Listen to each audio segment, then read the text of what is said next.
Hello, welcome back to Jonathan Investigates Women's Football. This is our series, this is our Kidderminster Harriers series. So I'm with Dionne MCKEE, Kidderminster Harriers football player, been with the team for how many years now? Only 3.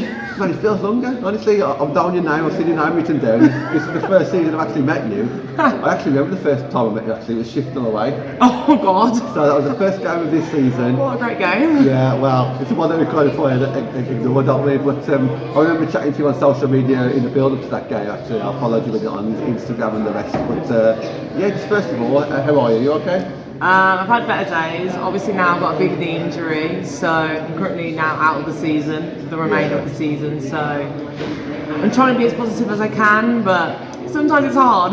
No, and I thoroughly get that. Yeah, I was surprised to see you on crutches, and it's not nice to see it. It happens too often in the women's game. As you mentioned off camera, you know, we've got Zoe Clark, Tate Shakespeare, and yourself with knee injuries, and it's not great. But obviously, we'll get into that a little bit later, maybe. But let's talk about some positives. So let's introduce yourself a little bit then. So Dionne, been with the club for three seasons. Over 40 appearances, you think close to 50. So close, guys. So close, I'll have to do the maths. But yeah, we just had to do this interview because I think fans need to get to know you, your sub outgoing, and I think if you could describe yourself as a player and as a person, how would you describe yourself? As a person, I would say, I don't want to say the class clown because I take things very seriously, but I'm always here to make people slightly laugh. That's the first and foremost. I think I'm very positive. In the sense, I'll always look out for my players, and I'll always just make as much banter as I can. But obviously, when the nitty gritty gets nitty gritty, I take it very seriously. 100%. And as a player, I'm a bit of a tank. Obviously, I don't look like a tank, it's a shame. But I would say I'm basically like a roadblock. Yeah.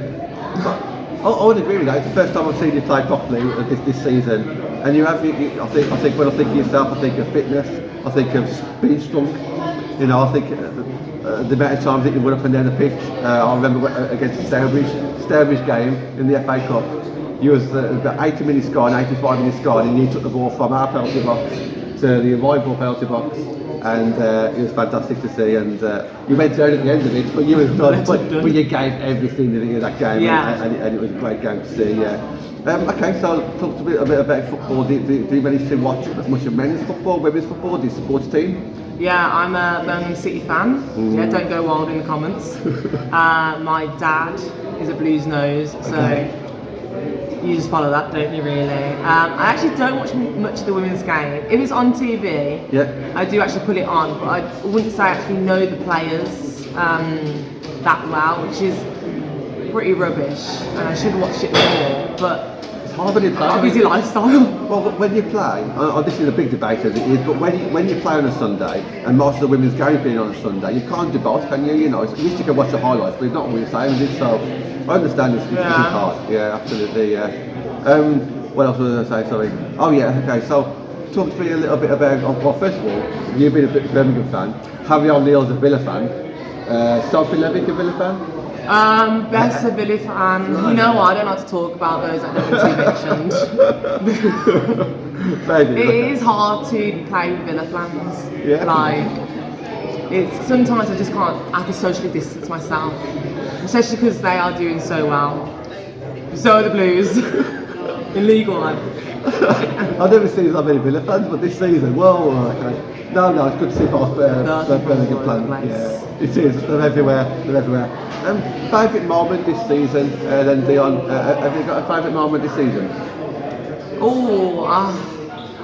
Stourbridge is definitely a key moment, because before that, in the other seasons, we don't have much look at Agra. So coming to that game and winning on pens was unbelievable feeling. Yeah. Especially being the underdogs. That's another thing. Did you feel like an underdog going into the game? Yeah, of course. No, I just wondered like what the mentality was like. I think it's harder for me because I've never played for Stourbridge. I've not had any association with Stourbridge, where I feel like most of the team are either ex-Stourbridge or I've had some sort of Stourbridge link. So for me, I was coming in as like an underdog, but also I had generally no idea what I was going in for. So I think that actually probably helped with my game, to be fair. Yeah. Because I was just playing football, like I weren't really in my head like that. Yeah, and it was a great game that was covered on Twitch Sports as well, so I'm sure you can find some commentary looking back as well. So yeah, great game. Away from Kiddy and away from football, what else do you tend to do throughout your week? I also play netball to a good standard as well on Saturdays. Yeah. I also coach at University of Birmingham for netball. So I have two big sports that I love. Football is higher on my priority list, but it's nice to have netball too and have more of a social sport. Yeah. But I am busy pretty much all the time. Sad. I also see a lot of your photos on Instagram regarding the gym as well, that kind Yeah. of stuff. So obviously you've got your netball, football, the gym. Do you find that's like a big thing? Yeah, I love the gym. For mental health, personally, like if I'm feeling really stressed from work, I'd always try and fit in like either a run or a gym session. Sometimes gym can be hard when you're balancing two sports. But for me, I think fitness, as a coach and as a player, is one of the strongest assets you can bring as a player. If you are fit, I think you will be above, because if you can maintain your actual skill level for longer, it's happy day. So I always strive to be the fittest I can be, and it lasts 90 minutes. But it's hard in the gym, but I enjoy it. Good. Yeah, you definitely seem to enjoy it, absolutely, yeah. So you've been with the club for like say 3 years. Talk to us a little bit about the transition about this season then. So I remember like following you on your social media throughout the summer, you was on holiday, you were having a nice break, and then you came back pretty much towards the start of the season. How did you find the difference between, obviously Andy Fisher came in, whole new rebrand, a whole new look really for Kidderminster Harriers women. How did you find that transition? For me, for Kiddy, it's actually been normal because I've had a different manager each season, and I've had a different starting 11 each season.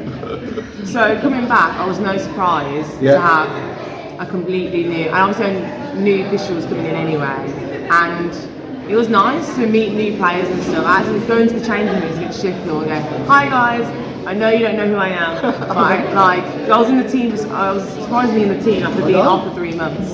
I'm Dionne, nice to meet you all. Like I'm just a bubbly person, so I wasn't afraid. And the girls are amazing here. Honestly, I love them to pieces. It's like 17 annoying sisters. Annoying. I'm going to ask you a little bit about your players shortly, so I'm just going to throw a few names out there. But let's talk a little bit about Andy Fisher and the coaching staff there. You know, what you're finding like the differences this season, and obviously with Andy being here and Harry O'Neill as well being the head coach. How you found it? Oh, it's been really nice because beforehand we've not had much coaching staff, and we've had like maybe 2, but now we've got like 4 or 5, and they all complement each other in different ways, and I think they all bring something different to the table. So it's nice to have like really being coached on your position. The stats that they do, the analysis that they do does not go unseen. Like it really helps me when I'm going into a game and I feel really prepped, and I know they tell me exactly, you need to do this job, this is who you need to mark, this is what you need to be careful of.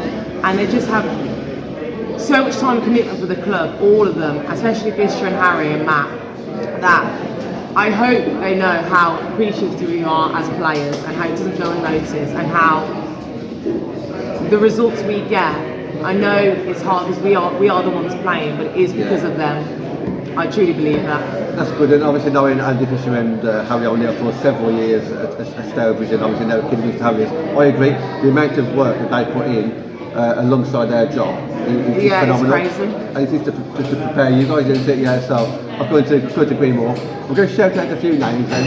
And then you can kind of say what your thoughts are on these players. So it could be one word, it could be a sentence, it could be whatever you want to say. So we're just going to start off with your captain, Amber Lawrence, obviously Lammy. You've known her for a little while now. What are your thoughts on Lammy? Oh, I love Lammy. I've had the pleasure, luckily, of having 2 seasons with her, because she came to Kiddy mid-season last year. Yeah. And she's such a good leader. She's really looked up to from the team. And unfortunately, her season's not gone as well as she wanted it with injuries and stuff, but it is noticeable when she's not on the pitch. And also, it's noticeable when she's not at training as well. Okay.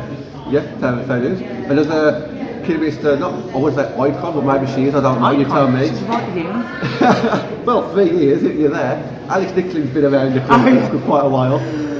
Alex Nicklin? She is so talented. She looks like she's not doing much, but she's doing so much. It is madness. Her experience and her mental game, like her game knowledge, I'd say, is so high. She's so smart with the ball where she doesn't have to kind of move erratically. Does that make sense? Yeah, it does. It does. Like, her game knowledge is not like any other players. I generally think that. That's interesting because I think when she was at Stourbridge, a lot of people say she was one of the cleverest and intelligent players that we've ever. She won so many awards at that club as well, and she's definitely one of the best tier 4 players there's probably ever been. So yeah, I want to say, Alex, if you are watching this, you are tremendously hard on yourself, and you are technically your worst critique. You need to sometimes get out of your own head. You are looked to in this team, and never forget how actually smart you are on that pitch. And one more player I was going to throw out there. When I think of yourself, I think of someone who just you're your own person. You don't really care what people think because you're so confident in yourself, and so you should be, and that's the way it should be. One other player I'm going to throw out there is Emil Rogers. crazy person, crazy player. Great with the fans, loud, just like yourself. What are your thoughts on Mil? What's your relationship with Mil like? Oh, Mil. She's unnecessarily funny. That's a great. I'll have to say that one. Okay. Why is she unnecessarily funny? Some of the things she does, I'm like, what are you doing? Like today, she's wearing some mad tape on her legs, and I'm like, what on earth is going on there? I feel it for Mil because I feel Mil is really strong, and every time we play a game, the defence, I always think gun for Mil, as you probably would as a defender. So she has it tough most games, and she stays really headstrong. Sometimes she can get into her own head as well, but I don't think she actually realises how good she actually is. Which is a bit sad. But Mil, watch yourself back and realise. And lastly, just a bit of advice for maybe like the 16 to 18 year olds just like working their way into like women's football now. You know, you're really good on social media. You're really well liked in the fan base. A lot of people know who you are. What would your advice be to like the people that wanted to get into your shoes? You know what, I've played this sport for 18 years now, and I've had sport in general give you some incredible lows, I can't lie, and it will give you some incredible highs. But it's really important when you have those lows, for example, injuries, when you get dropped, when you get benched, you've got to ride it out.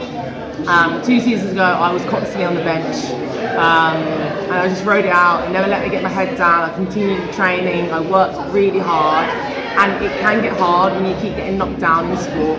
But I promise you, there is always light at the end of the tunnel, and you have to just keep going and battling through. And this, I think, is more powerful than anything else on the field. If you've got this good, then you will play well. Trust me. Thank you. That was quite good. That's the most sensible I think you've ever been, but you're absolutely right. That's fun. We can take it serious. Thank you for joining me today, Dionne. I really enjoyed the game. We were at the Six-Way Stadium in Worcester, so by the time this goes out.